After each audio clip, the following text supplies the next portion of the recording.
Hello. Kami lang pala, no? Kalimutan na.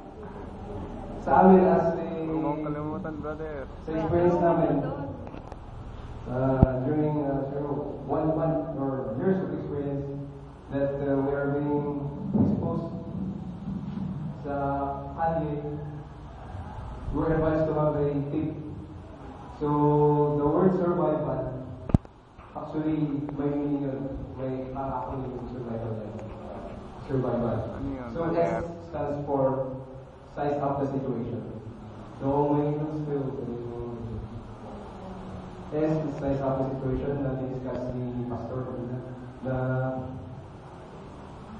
kung nasa lugar pa na hindi mo alam, size up yung situation and believe in yourself na kaya mong maging survive. Sa you. Kaya mong maging relax. So sa S, diba? O sa tayo sa S. Size up the situation. And letter U, add to base. Add to base. Ano daw? Hindi namin maintindihan yun eh. Add to base. Okay, other words.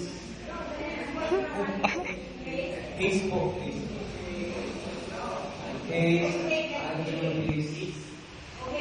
Case to H. West. Case to.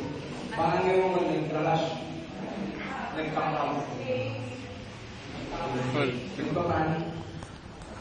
So, avoid po naman parang sometimes. So, terrorism, example, terrorism. So, huwag yung magpanik. And as much as possible, don't crash. Huwag po kayo mag-crash. R is for remember where you are. For example, bago kayo dito sa Manila, bago kami dito, bago kami pa-Baguio. So, remember where you are, remember the time, the place, kung sino ba yung mga tao dito, sino ba, sino ba kasama mo, yung mga gamit mo, remember where you are. And next is letter D. Pinaka-importante po ito sa disaster. Vanquish your fear and panic. Vanquish easily or vanquish your fear and panic.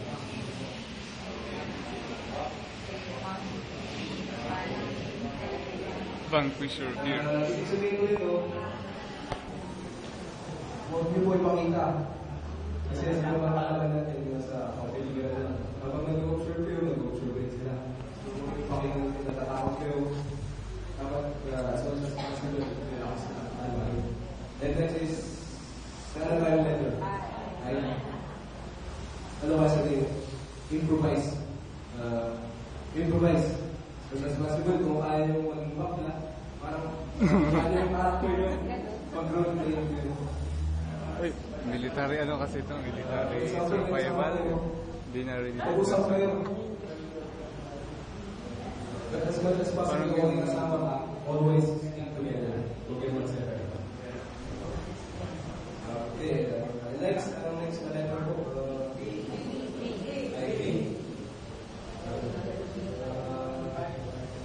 Value living.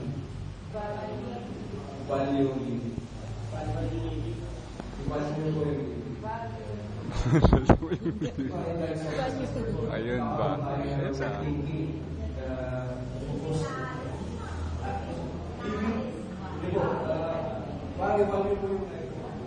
Value living.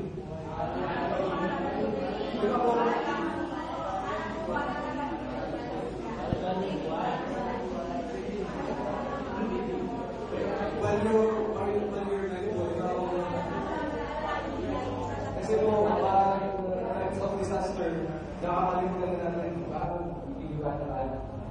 So, kung magkikita tayo sa tingin na magpahuli ka na lang sa mga terorista. Wala na mangyayari. So, almost as much as possible, value ko na. Value. Huwag kayo na sa. So, next letter po is letter A.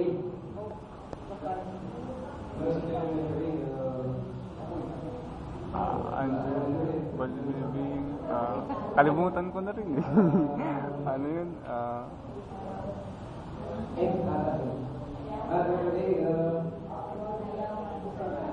Yes, thank you, Mr. Act Like a Native. Ayun. Thank you so much, Mr. Act Like a Native. Native? But act ka as a native. Act like a native. Native.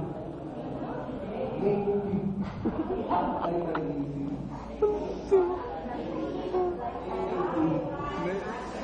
Act like a native.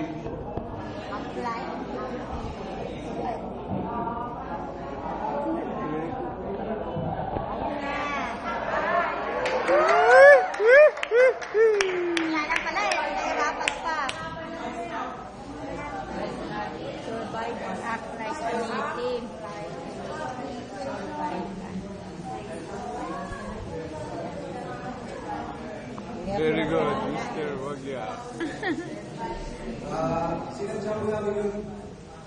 Kasi po, huwag kayong magpa-obvious mo sa akin sa mga nakakasal. Ganun po.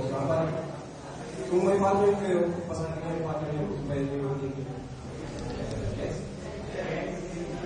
Oh, baka may dagdag si Wagya. Okay na lang po. Wagya. And, Baka may better end, dagdag. learn from your experience. Yun.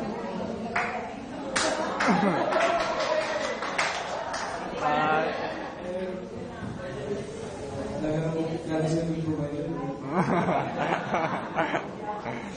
Ibig sabihin po na learn from your experience.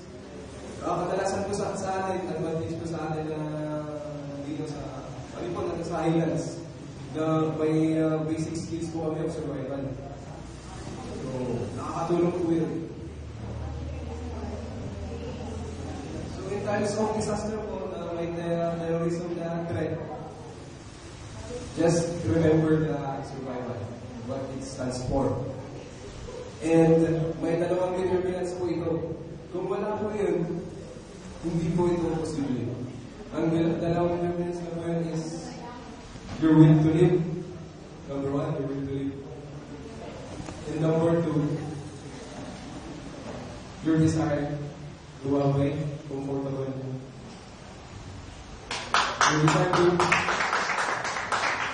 Your desire to have a comfortable living. Di ba ako nandito ako sa disaster situation, hindi ka comfortable.